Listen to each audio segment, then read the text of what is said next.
So, hello and welcome to Connecting Consumers. This is the third and final session of the Connecting Energies 2024 Civil Society Training Series from the Renewables Grid Initiative. Today, we're going to be talking about it. We're going to be giving an introduction to electricity metering and pricing with two expert speakers who we've invited here today, who I'll introduce shortly. But before we get into the content, there's a little bit of housekeeping. So my name is Eston McKeague, and I'm a communication manager here at RGI, and I'll be moderating today's session, including the Q&A after the presentations from our experts. I'd like to remind everybody in the Zoom call right now to please keep your camera on, but your microphone off. It would be very helpful if you could rename yourself to your name and then your organization, so we know sort of where you're from. And if you have a question, you can raise your digital hand. That's particularly relevant for the Q&A. And this webinar is being recorded and will appear on the RGI YouTube and websites shortly after this presentation today. Okay. So as I said, this is a part of a three-part training series. We also did the same Connecting Energy series last year, so it's the second installment. The two previous webinars were called Connecting Electrons and Balancing Connections.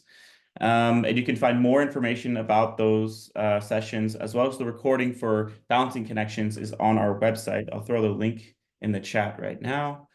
And so these basically, we hope that these serve as a training series for people that aren't necessarily experts on the energy system to learn more about the nitty-gritties related to grid expansion and to renewables integration, and hopefully improve or enhance their advocacy for the energy transition. Yeah. So a little bit about RGI. We're a unique collaboration of NGOs and TSOs from across Europe. You can see here a smattering of different logos. So you can see on the left side, we have transmission system operators who sort of manage the high voltage transmission grid in many European countries, as well as environmental and climate NGOs there on the right side. And sort of as RGI, we bring these two groups of people together to create a fair, transparent, and sustainable grid deployment to enable the full decarbonization in line with the Paris Agreement. We also have some supporting members that sort of operate across many different European countries, and their logos are down there at the bottom. RGI's work is divided up into three main dimensions. They overlap sometimes, but generally there's these three working areas. So first is the grids and energy systems, and this is focused on how to model a decarbonized and optimized clean energy system in Europe. And then we have energy and nature, which is hoping to or working towards an energy system that exists in harmony with nature and biodiversity. And then the third dimension is energy and society, and this is where we hope to engage, or we work to engage citizens in civil society and policymakers in achieving an energy and electricity grid that works for everybody. Yes, so there's many different sort of subtopics within these three broad dimensions, and of course, if you go to our website, you can learn more about our work in these three areas. So moving on to today, our first speaker is Sofia Nicolai, and she's a research associate at the Florence School of Regulation, a part of the European University Institute, and she's also a PhD candidate in EU law at the University of Bologna. So the topics that she's going to cover today are an introduction to electricity metering and digitalization, as well as electricity usage data management, and some of the actors and policies involved in that, as well as some other things, but those are some of just two of the main things. And then our second speaker is Bram Claeys. He's a senior advisor and consultant at the Regulatory Assistance Project, or RAP. And the topics that he's going to cover are he's going to pick up where Sofia leaves off and dive further into the role that household consumers play in adding flexibility to the grid. In particular, how smart meters and similar household technologies can be deployed in a sustainable, reliable, and equitable way. So both of our presenters today will speak for about 20-25 minutes. After each presentation, if you have a short clarifying question, if you didn't understand anything at all and you'd like maybe a term clarified, feel free to raise your hand or ask it in the chat. But please keep in mind that after both presentations, we'll leave all the remaining time of the webinar for a Q&A with the audience.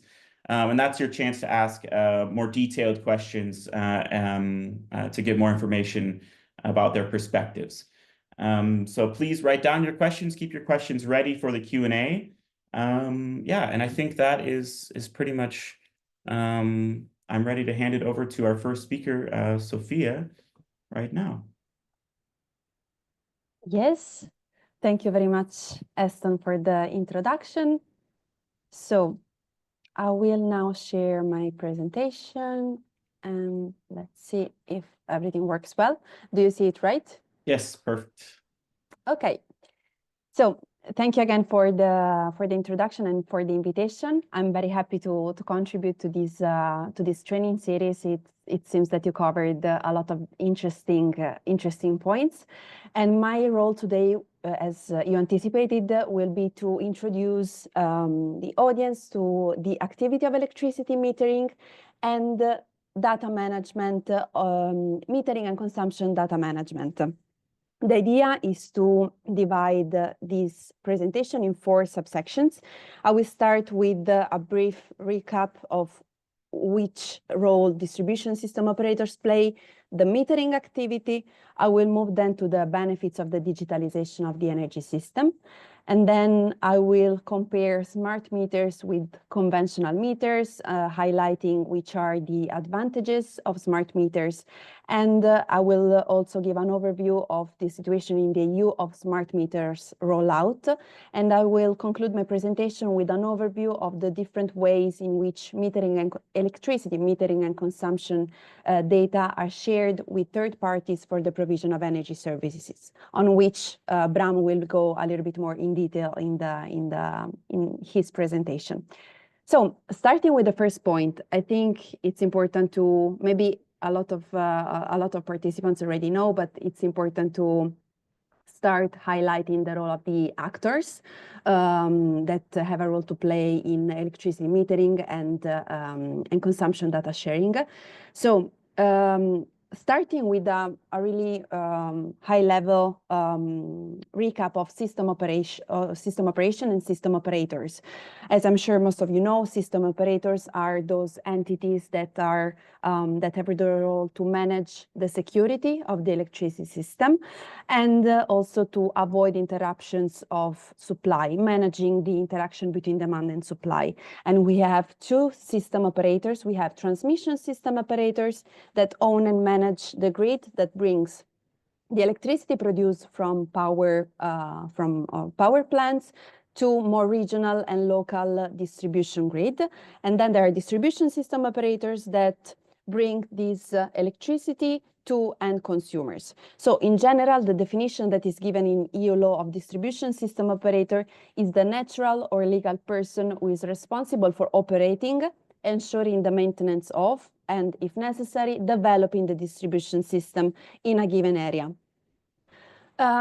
Distribution grids are what are called natural monopolies, in the sense that it's more cost efficient for just a few actors to manage the grid, and therefore they are regulated in the sense that they are not, it is a segment of the electricity supply chain that is not open to competition, for example, as the retail segment. And they have to be unbundled companies, in the sense that distribution system operators cannot be active in the segments of the electricity supply chain that are open to competition. As I said, for example, the legal entity acting as distribution system operator cannot be also an electricity retailer. They have to be 2 separate legal entities. For example, we can take the case of the formerly vertical integrated Italian utility, Enel. It is active in different segments of the electricity supply chain, but with different legal entities. For example, there is E-Distribuzione, which takes care of the distribution segment, and then there is Enel Energia, which takes care of the retail segment. So they belong to the same group, but they are 2 separate legal entities. Distribution system operators in electricity can also act as multi-utility network operators. For example, we have the German E.ON, which acts as distributors of both electricity and gas. So and then we have a third example that I put here, Enedis, which is the French electricity distribution, which is a French electricity distribution company. So in addition to the tasks that I already mentioned, distribution system operators have a great role to play in the metering activity. Of course, each member state in the EU can have a different organization, but in most cases, DSOs are those taking care of the metering activity. And when we talk about metering, we refer to the measurement of the amount of electric energy consumed by a residence, a business, or an electrically powered device over a time interval. And the importance of the metering activity translates into the billing one, because metering data are then shared with the retailers that then send, based on those data, send the bills to consumers. So DSOs have a great role to play in the future energy system, an energy system which, according to the policy direction of the EU, has to be digitalized. Why? Because the idea is that investing in digital technologies, for example, smart Internet of Things devices or 5G or 6G connectivity, should facilitate the clean energy transition. For example, digital technologies can help us to visualize our real-time energy consumption and receive maybe tailored advice on how to reduce it. There can be the possibility through digital technologies to control automatically room temperature, for example, to charge electric cars, to also manage appliances in order to benefit from the lowest possible energy prices. The idea is that the electricity consumption in the EU will increase massively, and there will be also a different way in which the electricity system will work, because there will be decentralized prosumers, there will be electric cars, heat pumps instead of gas boilers. So, and also, for example, renewable energy communities, citizen energy communities. So there are a lot of new actors and a lot of new tools that will become part of the energy system. And digitalization is key in also allowing these new technologies to function and allowing consumers to take part in the digitalization of the energy sector. Of course, in order to pursue this objective, key is the access and share of electricity consumption data. And here is where smart meters have a great role to play. I think you're very familiar with the left picture, so the conventional electromechanical meters that were used for a lot of time, and maybe someone has still in their house. The idea, and coming from the policy direction of the EU, is to shift from these conventional electromechanical meters to smart meters. Why? Because smart meters allow remote access. They allow automatic reading, so it is no longer necessary to do manual readings of the consumption, and also real-time monitoring. With smart meters, it would be possible to, for example, retrieve consumption data related to a more granular interval in a more automated way, rather than resorting to manual readings every time one wants to check his consumption. These tools should allow energy consumers to be more aware of their consumption, and therefore also to manage their consumptions in a way that help, for example, to address the congestion of electricity grids, or allow them to benefit from lower energy prices in specific parts of the day. The European Union, already in the third energy package that dates back to 2009, started to set the target for smart meters rollout through a cost-benefit analysis that member states had to perform. So in 2009, it was stated that member states had to perform a cost-benefit analysis related to smart meters rollout in order to compare the cost of undertaking such an initiative with the benefits that could arise. When the cost-benefit analysis came back positive, at least 80% of consumers had to be equipped with smart meters by 2020. This was the requirement in 2009.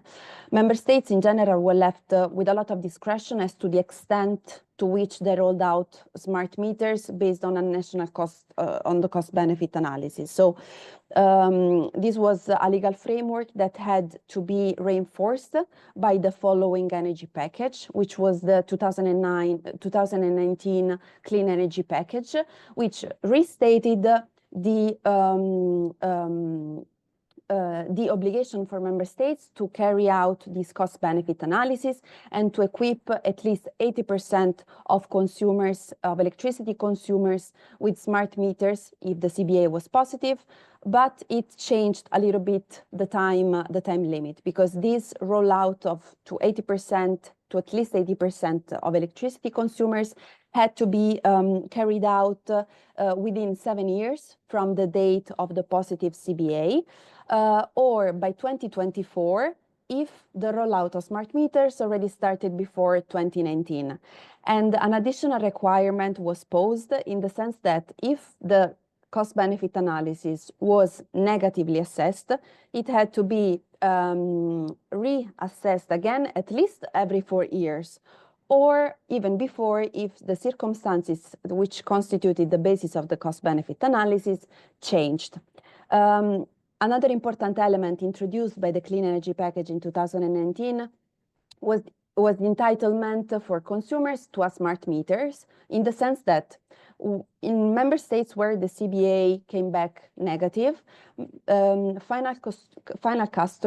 electricity customers could anyway request a smart meter, and of course bearing the associated costs. So this was a very important element.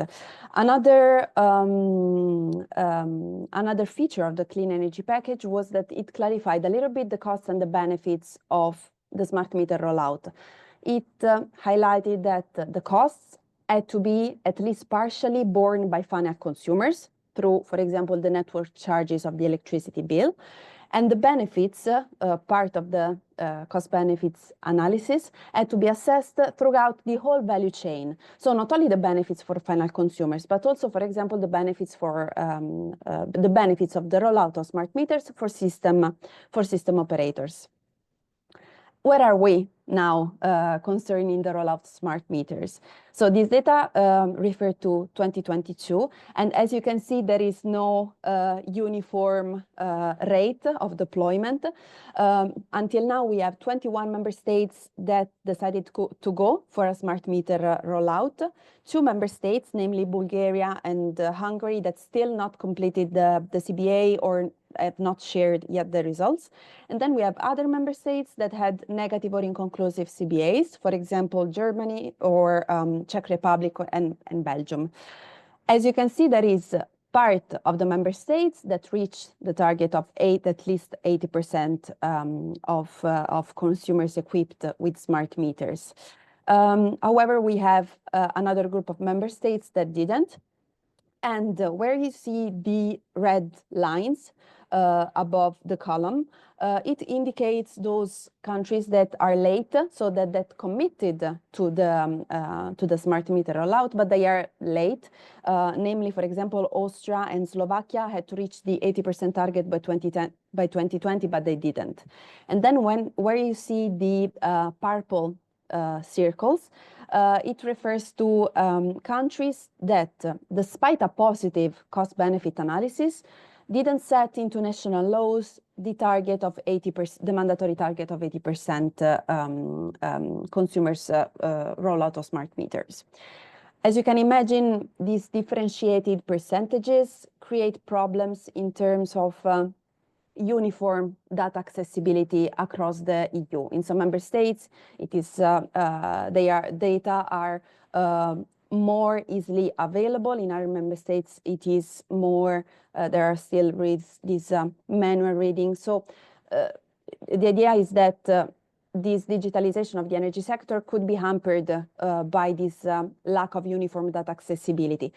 Not only because, as you can see from this figure from the market monitoring report of Acer, another important problem is the regulatory and legal framework that is not clearly defined and creates really a barrier to the deployment of energy services and innovative solutions to manage the needs of the grid and to decarbonize the energy system.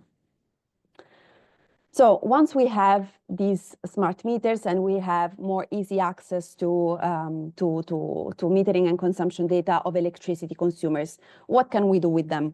Also in this case, EU electricity legislation provided an important provision.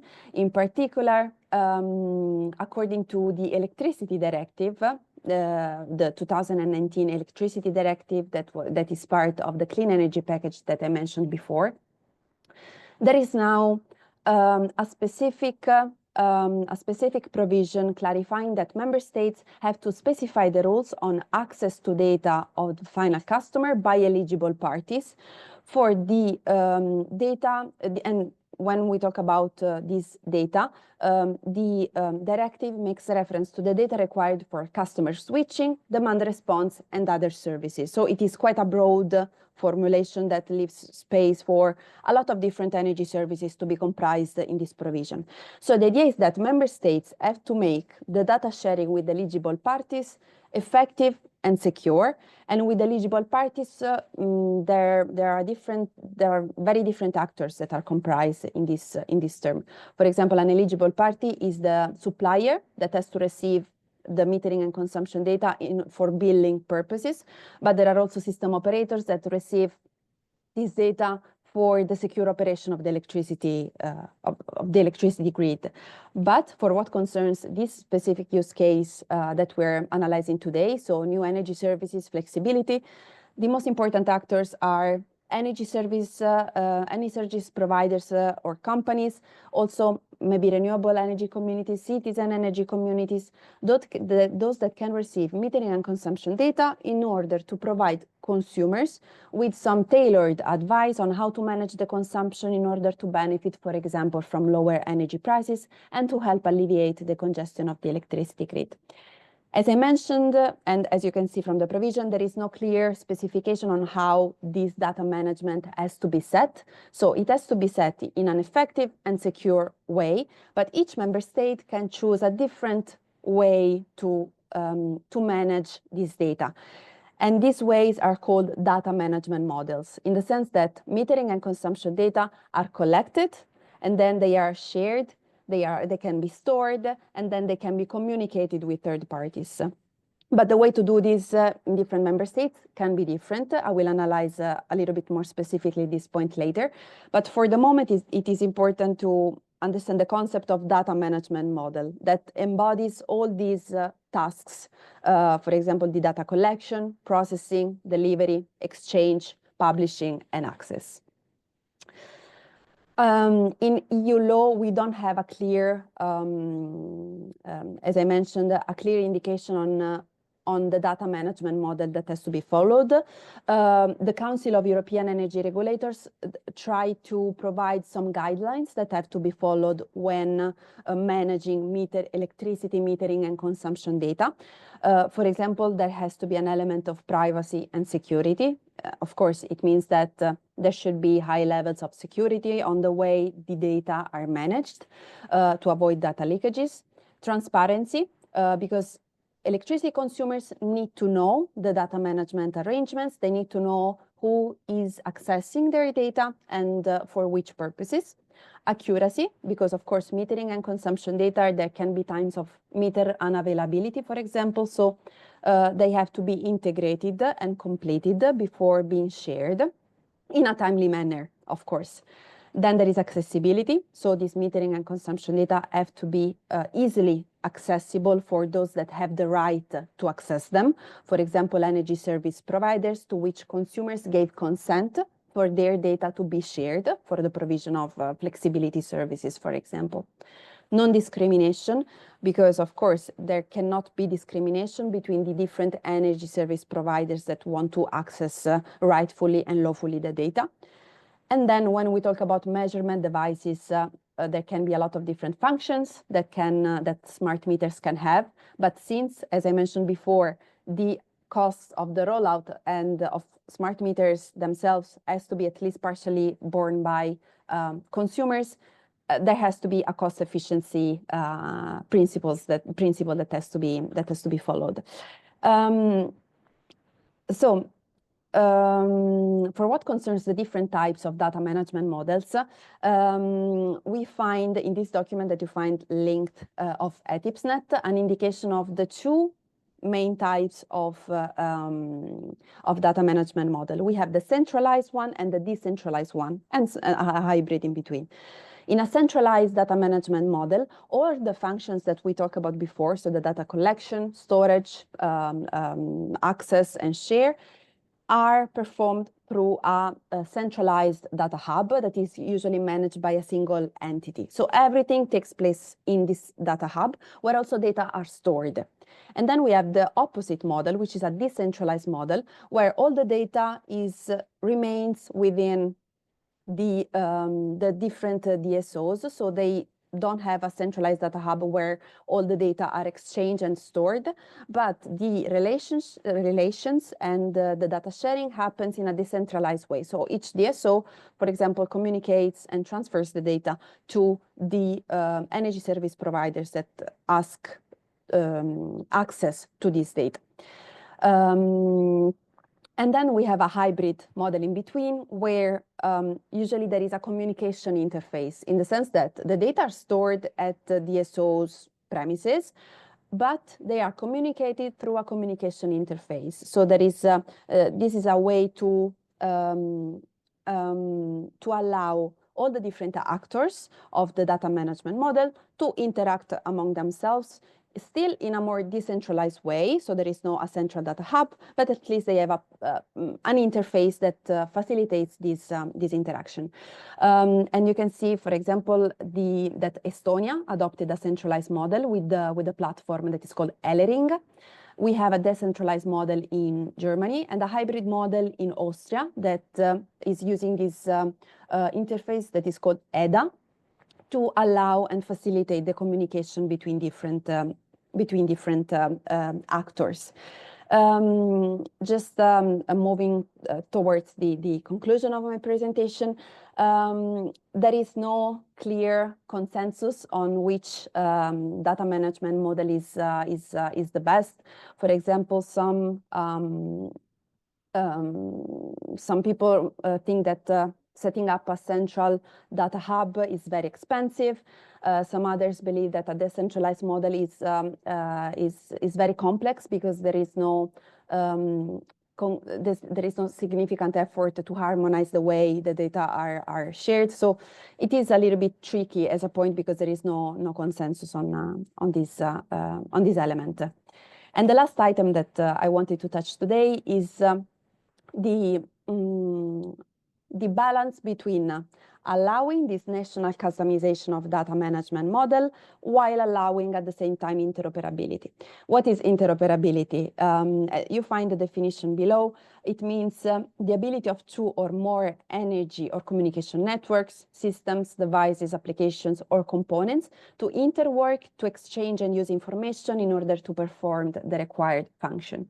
Because when we talk about metering and consumption data sharing in particular, which is the use case that we focus a little bit more today, there is a national data management model which can be centralized or decentralized. But the important thing that the EU wants to ensure is that when the data, for example, have to be shared between different member states, despite the differences in the national data management model, this is as easy as possible. So trying to harmonize a little bit the high-level processes that take place. And this was done through the Implementing Act on Interoperability that was published in June last year. In essence, this Implementing Act identifies a set of procedures that are important for the access of consumers to their own metering and consumption data, and for the sharing of this data with eligible parties for the provision of innovative energy services. For example, you can see here one procedure that is identified, which is the access to validated historical metering and consumption data by the final consumer. For validated historical metering and consumption data, here they refer to the data that are integrated and completed a posteriori. So, for example, as I mentioned before, if there are times of meter unavailability, then the data have to be integrated. This means validated historical metering and consumption data. So each member state can, in order to allow the consumer to have access to this data, can utilize a different model, centralized, decentralized, or hybrid. But the Act identifies a set of steps that have to be followed. So it tries to harmonize a bit the way these processes are carried out.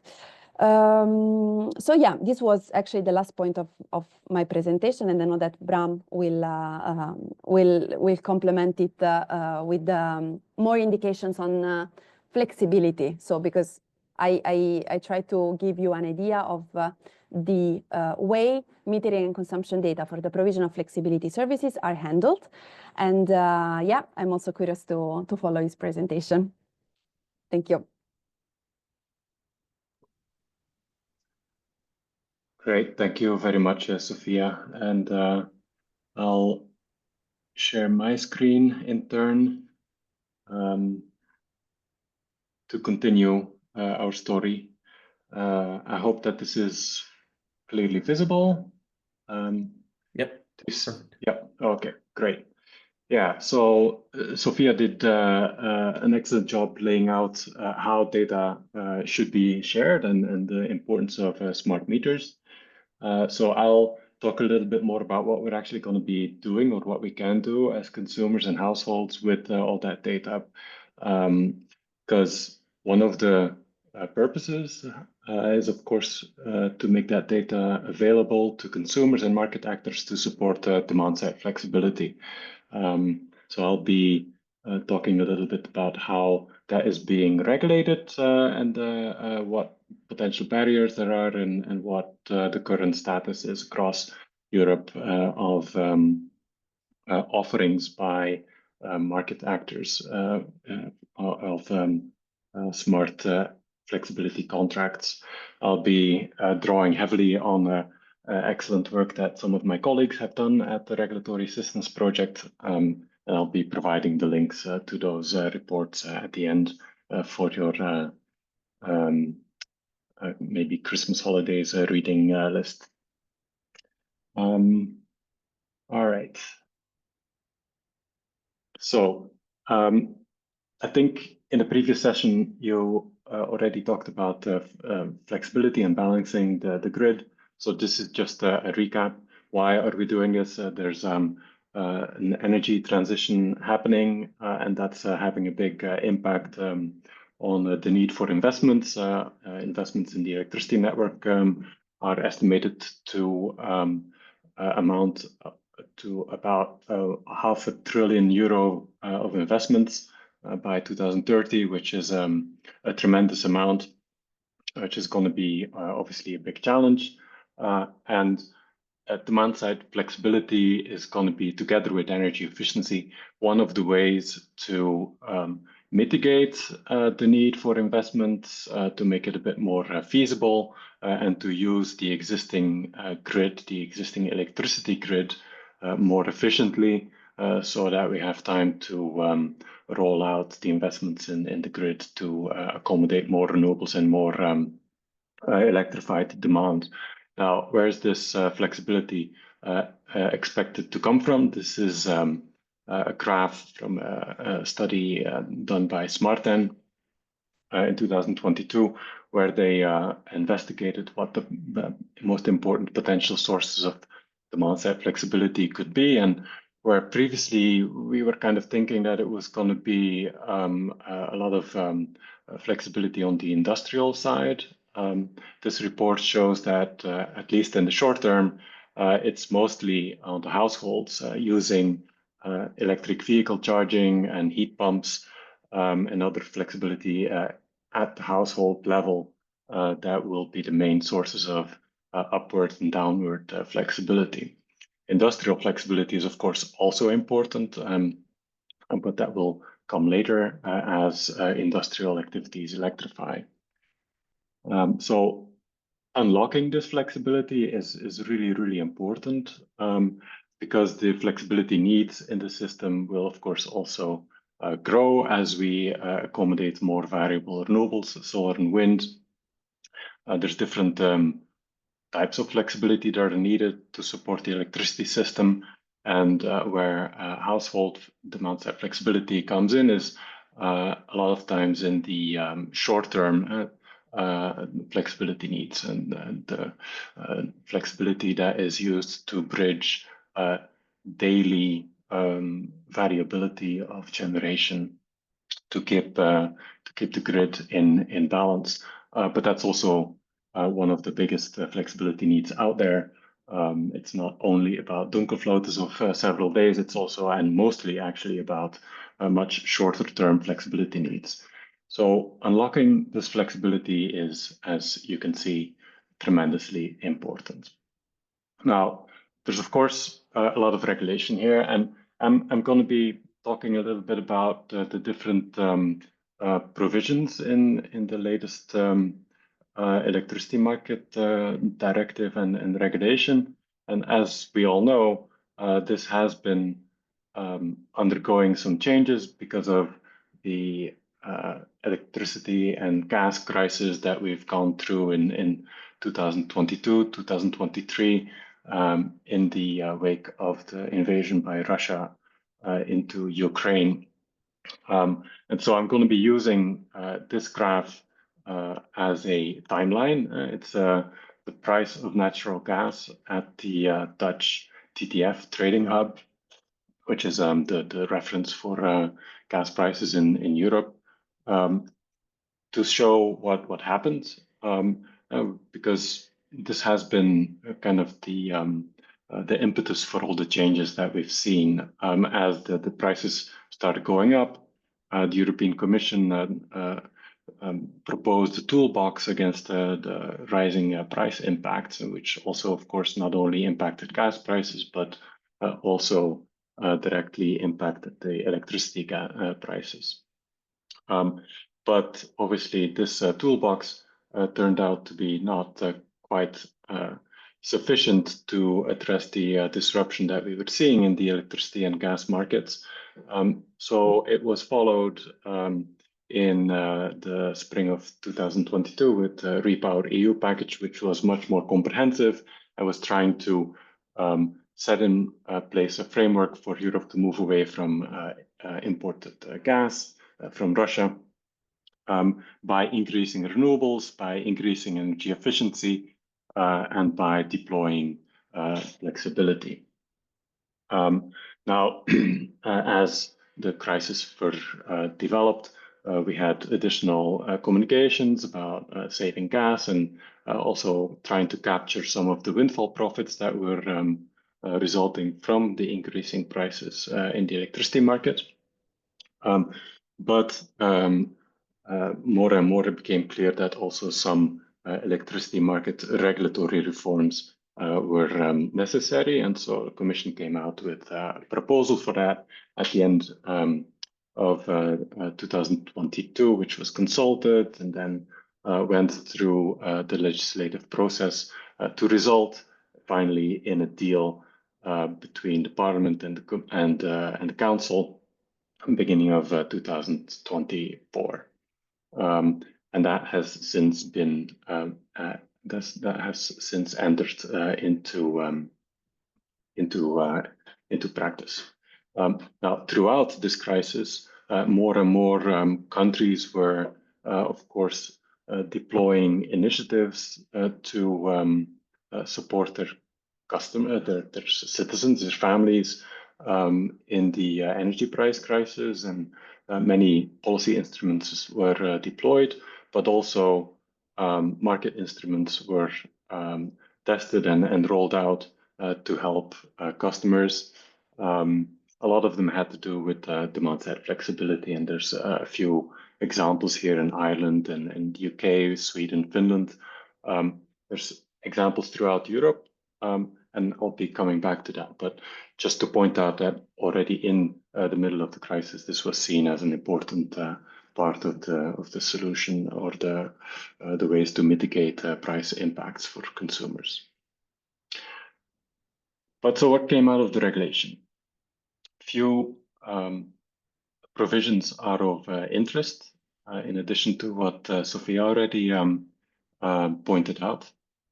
I'll be talking mostly about what provisions are relevant for the type of contracts and offerings that consumers can use. We already talked about measurement devices, but one of the important provisions also has to do with the types of contracts that customers can and should be able to sign up to.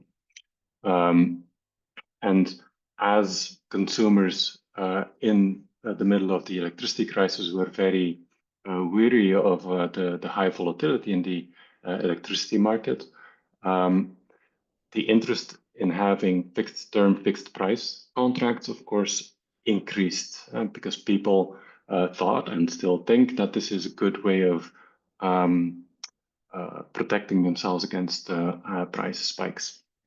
So the new electricity market directive does have new provisions on having to offer fixed term, fixed price contracts, but it does specify in its definition that I've quoted here in this box to the right, that also fixed term and fixed price electricity supply contracts may, within that fixed price, include a flexible element with, for example, peak and off-peak price variations. So you can have, and you should be able to sign up to a fixed term and fixed price electricity contract, but also within those, there's attention for flexibility. And that is more specified in these provisions. To the right, you have Article 11 of the Electricity Market Directive that says that every electricity customer should be able to sign up to two types of contracts. The first one is a fixed term and fixed price electricity supply contract. So it should be at least 1 year contract with a term of at least 1 year, and the price should be fixed. But as we've seen, also in that contract, you can have design elements that help support flexibility. And then the second type of contract that should be offered is the dynamic electricity price contract. That was already there, so the directive already had that provision since 2019. And so in every European member state, as we speak, this should already be offered. So every supplier of electricity that has more than 200,000 customers should offer at least one dynamic electricity price contract. There's an exemption for small suppliers. And now, in addition to this, there's the entitlement to a fixed price contract. Now, very important in all of this is that for all types of contracts, but especially for these, it should be really clear for customers that sign up to those contracts what the contracts entail, including the risks that they might run if they sign up to a contract like this, because we don't want people to sign up to something and then be surprised afterwards.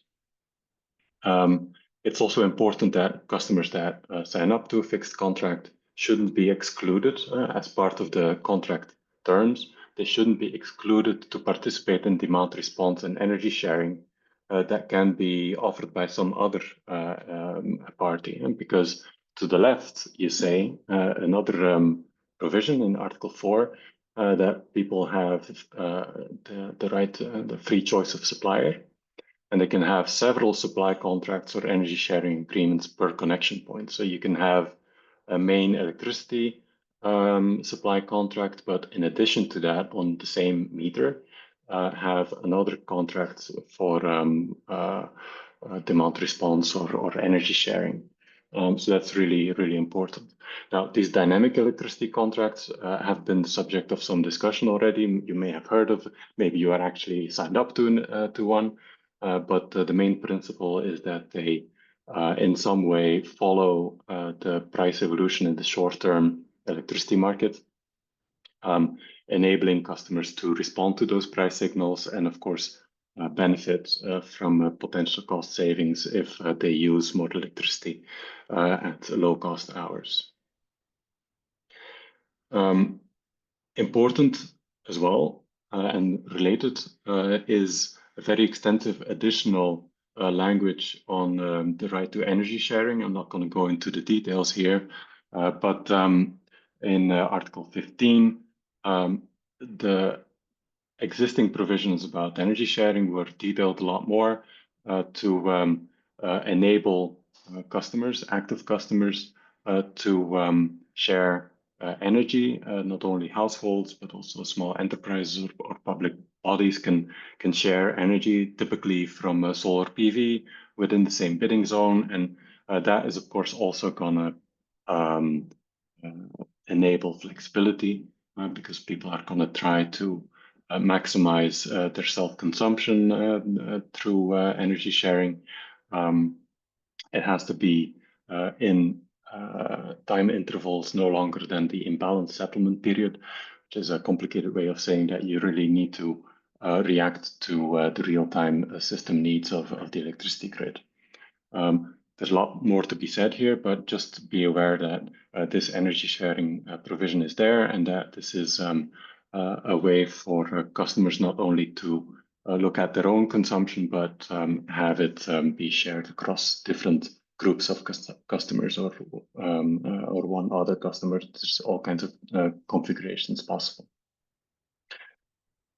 So those are some regulatory provisions. Now, making flexibility work for households is, of course, more than regulation. And we've looked at some of the conditions to make this actually work for customers, because people are not always interested to become energy traders. So there's some conditions that need to be met to enable them to be comfortable with participating. Now, home is where the smart is. This is, again, pointing out that we have increasingly, through electrification, resources at home that enable households to shift their demand, store energy, and use it at a later time, either by heat pumps that can be controlled, reacting to price signals by storing energy in the fabric of the home or in water buffer tanks. Or increasingly, we have electrified transport, either individually or collectively, that can be charged depending on price signals throughout the day. So when and where we use energy will increasingly determine the cost and not how much we use. And that used to be the model, and that still is the model in many cases, that you just pay a per kilowatt hour price. That doesn't differ much. Increasingly, it's going to become important when and where you use that energy to determine the final bill. Now, there are, of course, some challenges for households to access this value in energy markets. The risk is that tariffs that are offered share some risk with households, and households can be risk averse, especially since we just came out of energy crisis with high price spikes. People might be very reluctant to expose themselves to price variability. We see the countries with a lot of dynamic contracts at the moment have started offering them and deploying them before the energy crisis. And of course, now we're coming out of the energy crisis and prices are still quite volatile. You might have seen some reports about the very high short-term market prices yesterday in many European countries. So that can be a disincentive. So we need to deal with that. It's a hassle if you're not automated, and moving electricity demand often entails manual actions, manually plugging in your car to start charging and things like that, or manually controlling your heat pump, and that's a hassle that not everybody is willing to do. And so automation is going to be really, really key so that people don't have to think too much about it beyond setting it up. You have to have the technologies and enabling assets, and that is not available to everybody, of course. It's still a small group in most countries that have these assets, especially low-income vulnerable households are not able or not yet able to have these assets. And energy markets are blind to the source of flexibility. So it's not because you offer demand-side flexibility that the energy markets are going to take it up. So also there's changes that are necessary to make this happen. So it shouldn't be, of course, increasing discomfort for households. Shouldn't have households turn down their heating because prices are high. Should still, of course, be able to offer and meet people's needs. It shouldn't be some impersonal cog in the machine. And there shouldn't be some kind of competition between flexible and inflexible customers. And there shouldn't be a shift towards the flexible ones at the detriment of inflexible customers, because there's all kinds of reasons why people might not be able to flex their demand. So we shouldn't create more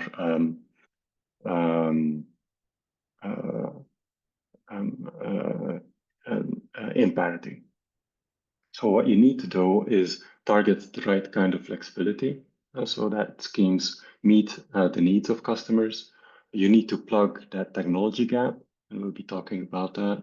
And you need to build a bridge to flexibility with low risk retail offers. And there's a lot of ways in which you can have customers, households sign up to flexibility, and innovation to do that in a way that minimizes risk but still unlocks flexibility is really important, and can be a way for energy communities and retailers to distinguish themselves from others.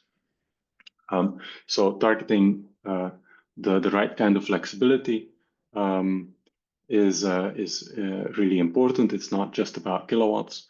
You should design policy mechanisms that are not blind to the household experience. You should make sure that you know how this is going to work for households, and make sure also that it's clear for households what the social qualities of flexibility are, and using clear indicators of that flexibility potential of households, which will lead to better integration of that flexibility.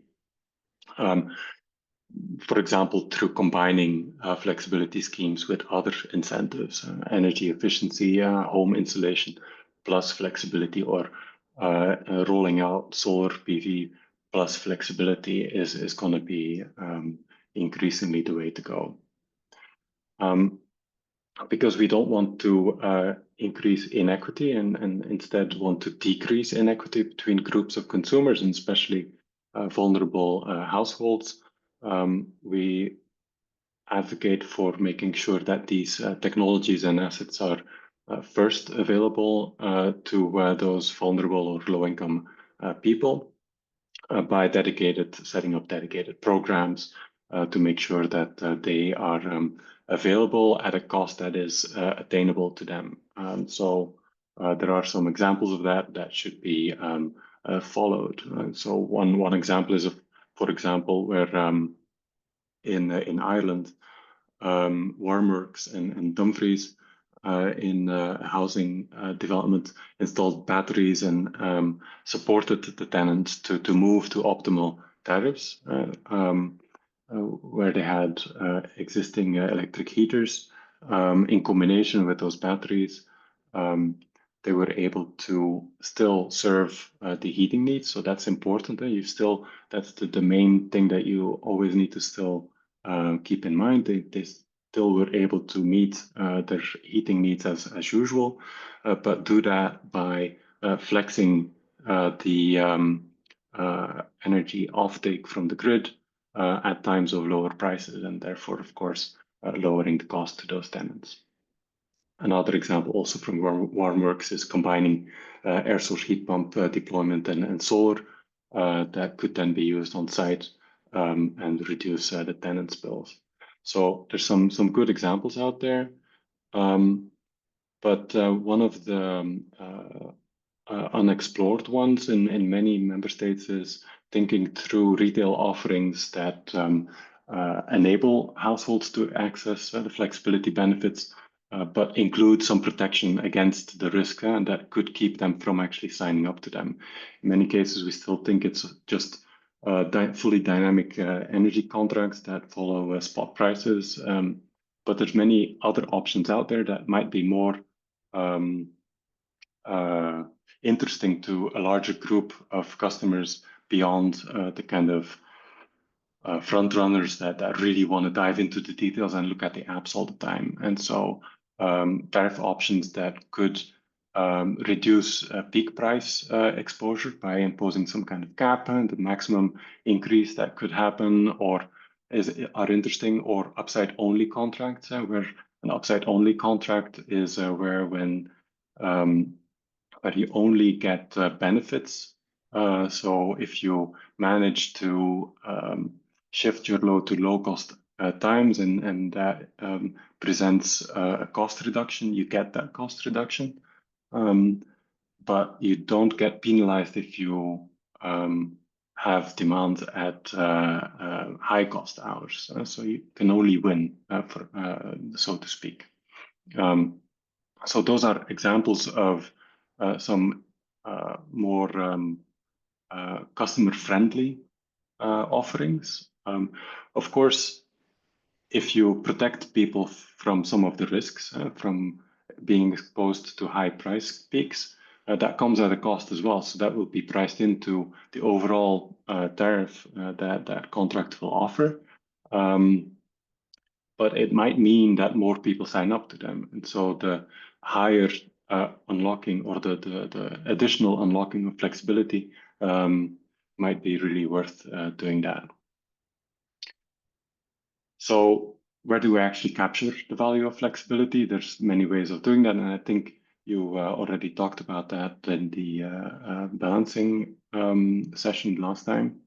You, of course, will have value from integrating renewables more easily or more cost effectively in the electricity grid by reducing system costs.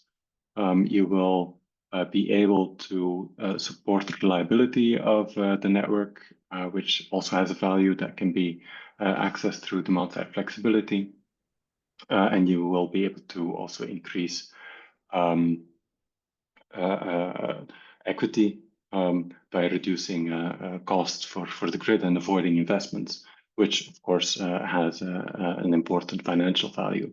So tapping into these different values should enable customers to benefit also financially from offering demand-side flexibility. Now, that will not happen automatically, of course. Also on the electricity market side, you need to make sure that the right market price signals are in place. including price signals that reflect the time of use, but also the location of that use. And that's a big area of development in many European electricity markets. And you need to make sure that there's a level playing field for demand-side resources compared to power plants, for example, that can offer the same services.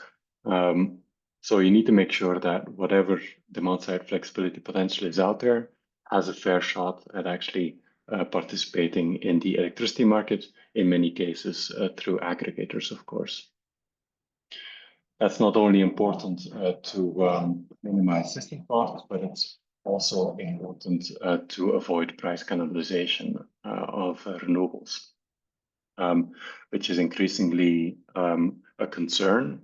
And we have found that if you support demand-side flexibility, this will mitigate some of the price reductions for renewables that we've seen increasing in many European markets. So it's not only about reducing grid costs, but also making sure that the business case for solar and wind remains positive. If we don't do that, there's still a way of keeping to keep renewables going, but we're going to have to subsidize them more. So it's really important to unlock that flexibility. Now, where are we in Europe? Generally speaking, we do think that some of the conditions are met to support flexibility. For example, we do have a robust emissions trading scheme. We do have a move towards smarter renewables support and efficient price formation. Where we do see the highest challenge, though, is this market access of demand-side flexibility, for all the reasons that we've already talked about. So that's where most of the challenge remains. My final bit of my presentation is sharing some good news, actually, because my colleague Jaap Burger just published a survey that we've done looking into the tariffs and services that are available for customers to participate in the electricity market. This is an update of a survey of 2 years ago.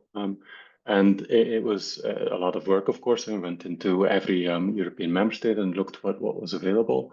But we saw that in those two years, the offerings more or less tripled. So there's 3 times more offers throughout Europe for customers than there was 2 years ago. In total, Jaap found about 447 tariffs and services. A lot of times, this is in the smart use of electric vehicles or heat pumps. But it shows that the market is gaining traction. There's a market for it, and we should, of course, hopefully see it increase importantly. We also tracked the actual value that is being captured, which is, it's an interactive website, and I encourage you to go have a look. So you can see whether the offerings, the tariffs are using either balancing the system at the TSO level, if it's dynamic time of use pricing, if it's about local networks. So there's a lot of granularity here. But what we do see is that there's a logical but still important link between the proportion of smart meters in the country and the deployment of EVs and heat pumps, and the number of offerings in those markets. If you have a high proportion of smart meters, then there's going to be more tariffs and services that are going to be offered because market actors can actually use them.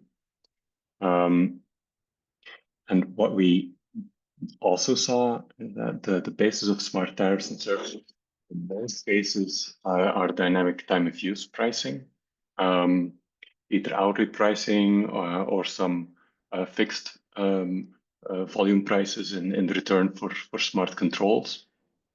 And that's the bar in the second from the left that shows the number of contracts in dynamic fuse pricing. And the different colors are the countries that are being where those contracts are available. There's of course other use cases as well, and increasing self-consumption from solar PV is another really important. We do see, though, that there's an untapped potential to use local flexibility to resolve grid congestion. That's something that is very underdeveloped at the moment, and that could be more important in the future.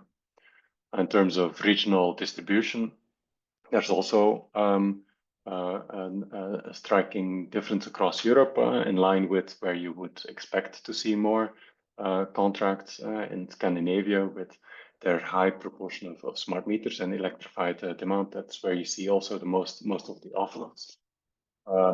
Then coming south to the Netherlands and Belgium and the Flemish region that has a further advanced rollout of smart meters. There's a lot of offerings as well, but also in Germany, which is a bit odd. You remember maybe that Sofia talked about the very slow rollout of smart meters in Germany.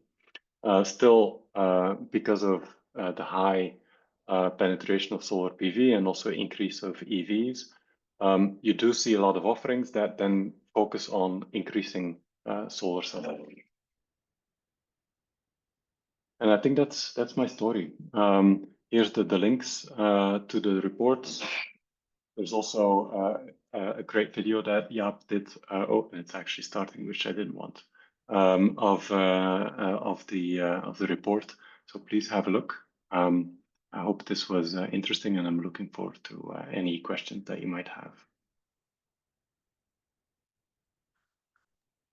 Perfect.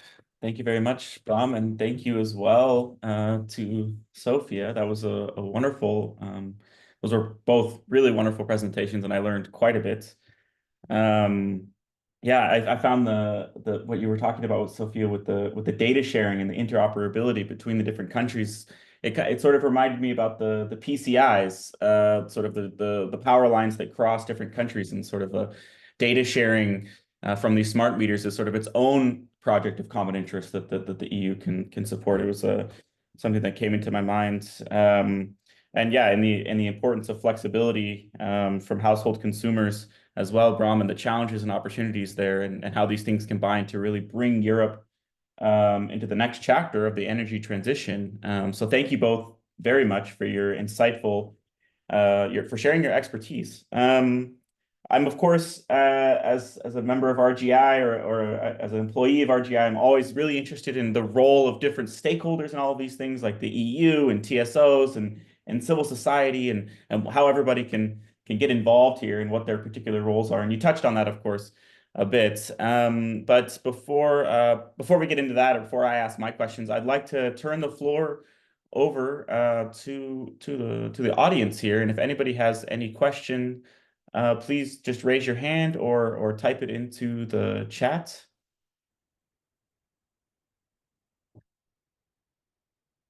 Yes. Okay, yeah, Mara. Hi, thanks again for the presentations to both of you. Very interesting and very also thought-provoking, I would say. I would have a question for Sofia. Maybe, I don't know, maybe I should have asked it because it's sort of a clarification question right before her presentation. But when you were talking about the implementation of smart meters, I was wondering if you are aware or whether you can share with us some of the factors that contributed to negative CBAs in some of the countries. So I was wondering what would lead to a negative CBA, because I cannot imagine what would be the reasons for that. And then also another thing that I would be interested to hear about is whether in the countries where the CBAs were positive and the countries decided to go for the implementation of the smart metering, whether there is still a lot of opposition from the customer side. So can customers oppose if they are in individual cases against it, even though the general country regulation is to go for it? And also, are there any programs in place that deal with this specifically, that address customers and do some clarification work for them and create more awareness? Thanks a lot. Thank you, Mara, because actually this gives me the opportunity to clarify some important points. So on the first question, so why negative CBAs? What are the factors? I think an important point to start with is that CBAs are often very complex analysis, in the sense that in this specific case, guidelines on how to perform a CBA were given by the Joint Research Center of the European Commission, but these were very general guidelines that then member states were free to use, but there was no specific way of performing the CBA for all the member states, you know, a very strict one with the very defined boundaries. So I think this is important to underline. And then for what concerns the specific circumstances that can have contributed to a negative CBA, I think for sure relating to the methodology is how how member states calculated the benefits, because it was stated in the clean energy package that they had to be considered along the whole value chain. But of course, as you can imagine, it's very difficult to analyze the benefits from the generation, the transmission, the distribution, and the final consumers. Something that comes to my mind is also that maybe in some countries, maybe DSOs are in charge of the smart meter rollout, but in other countries it's third parties that are in charge of this. So also, you know, the different responsibilities that are there, and something that I could imagine also the exploitation of economies of scale or not for the rollout. Then, concerning the second question that you had, so whether consumers can oppose or not, this is a very interesting point, because it actually we have to consider two elements. The first one is in the clean energy package there is an entitlement to have a smart meter. There is not the entitlement to refuse one. And then, most importantly, most of the times, smart meters or meters in general are not owned by the customers. They are owned by the system, in this case, the distribution system operator. So in a specific sense, consumers do not have the right they don't own the meter. So technically, they cannot oppose also to the meter being replaced. But of course, there are some specific situations in specific member states. For example, I read that in the UK and in Belgium, you have to have the smart meter installed, but you can then decide to put it into what is called dumb mode, in the sense that it will function as a conventional meter requiring manual readings. And actually, I also read that in Belgium, some customers have been fined because they didn't allow the installation of the smart meter. And just the last point, maybe on the opposition of consumers to the installation of smart meters. This is something that for example, in EU law, there is a recommendation to provide consumers with information on how smart meters work, the way they collect the data, but it is just a recommendation. It was not really binding at the time of the rollout of smart meters. So I think this is also an important element, because if the consumer is provided with information on how the meter works and how also the security guarantees, the transparency guarantees, this could also actually have a role to play. But maybe this was not harmonically done in all member states, specifically because it was just a recommendation on how to perform this activity. Thanks a lot, Sofia. Thank you. Yes, thank you very much. I do see another some comments here in the chat, but if anybody has a question they'd like to say out loud. Okay, then I'll go to the questions that we have here in the chat. The first one is again for you, Sophia, and it says it's asking, how do you view the emergence of energy data spaces as an enabler for enhanced meter data sharing? And this comes from Alain Malot. Yes.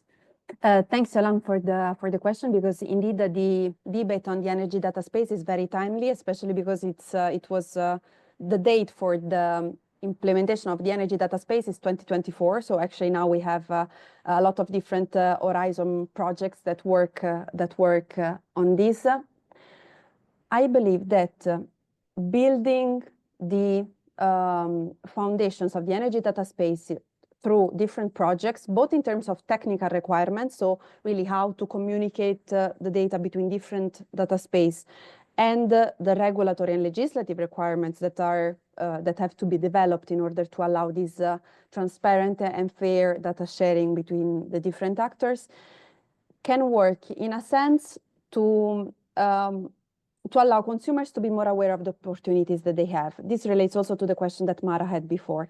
So if through the implementation of the energy data space and the solutions that allow the energy data space to exist, we are able to communicate to consumers the options and the alternatives that they have on the usage of their data and the benefits that can arise from that, this could also contribute to the public perception that actually smart meters can be a very useful tool to use. And it can, in a sort of sense, clarify a little bit their role, what smart meters can do, what they cannot do. So I think that in general, the initiative of energy data spaces could support in this sense.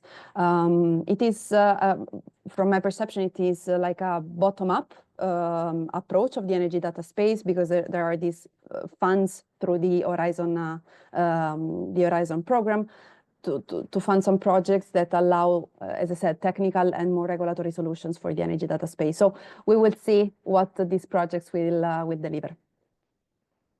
Thank you.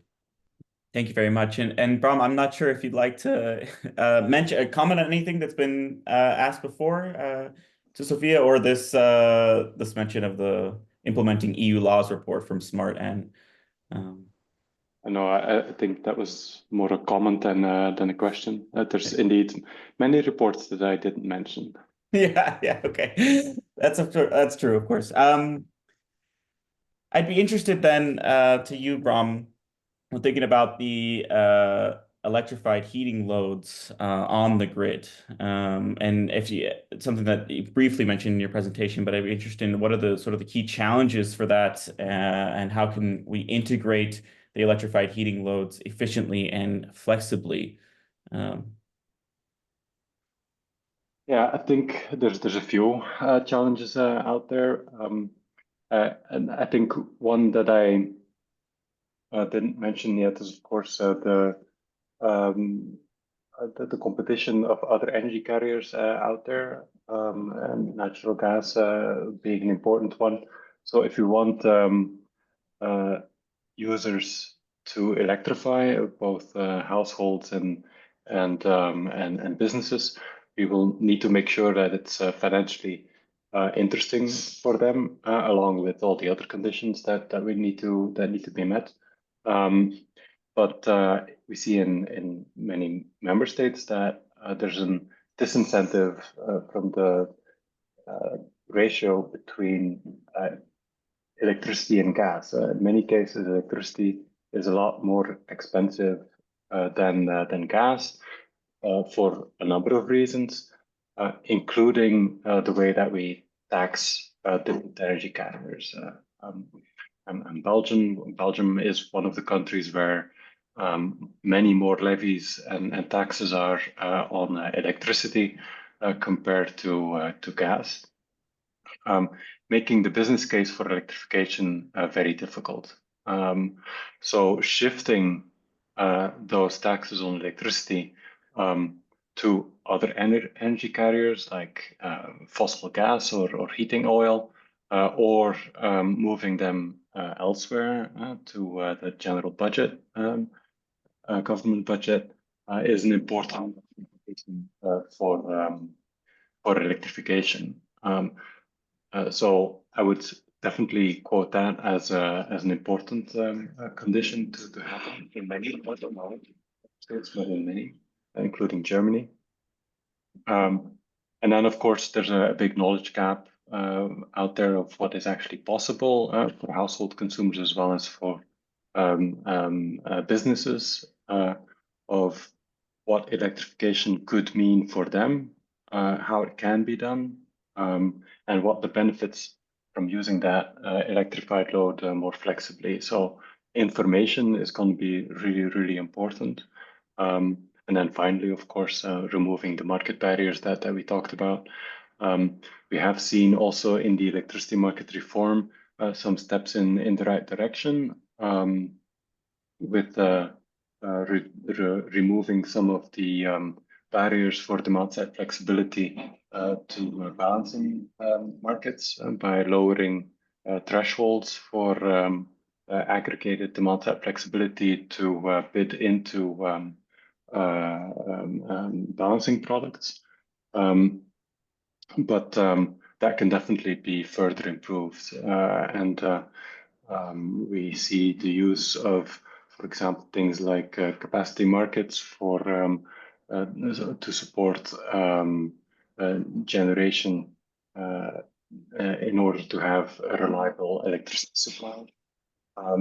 Proliferator, so more and more countries are looking at deploying those capacity mechanisms, but those are inherently often difficult to access from by demand-side flexibility. So addressing that in the design of capacity markets, if you want to use them, is really important as well. Otherwise, the market does stay distorted in favor of fossil generation. And that's, of course, not what we want. It's quite the contrary.